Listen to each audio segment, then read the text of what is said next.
आम इंडिया रे दुनिया सबुठु बड़ स्टाच्यू तैयारी करा जायछि जार कॉस्ट है 2999 कोटी टंका। किंतु आपण टिके गवर्नमेंट हॉस्पिटल मानक जाकि देखिबे सेठी केतोटी आईसीयू बेड खाली अछि। तो प्रति वर्ष ये हॉस्पिटल मानकरे बेड न मिलवा जो हजार हजार लोकंकर जीवन चली जाए।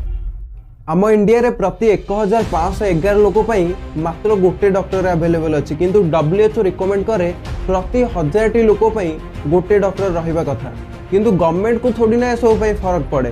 फरक तो पड़े आम परी साधारण लोक मानकू। कोठी गोटे पटे बड़ बड़ जाइंट स्टाच्यूस आउ गोटे पटे आम रूरल हॉस्पिटल्स जोठी साधारण बा बेसिक फैसिलिटीज भी अवेलेबल नहीं।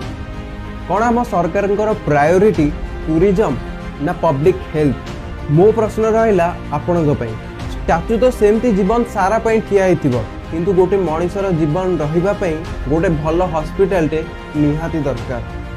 नेक्स्ट टाइम भोट कले स्टाच्यूर हाइट देखिबनी, हॉस्पिटल मानकर हालत देखिब। जदि बुझी पारल ताले अधिक लोक शेयर कर।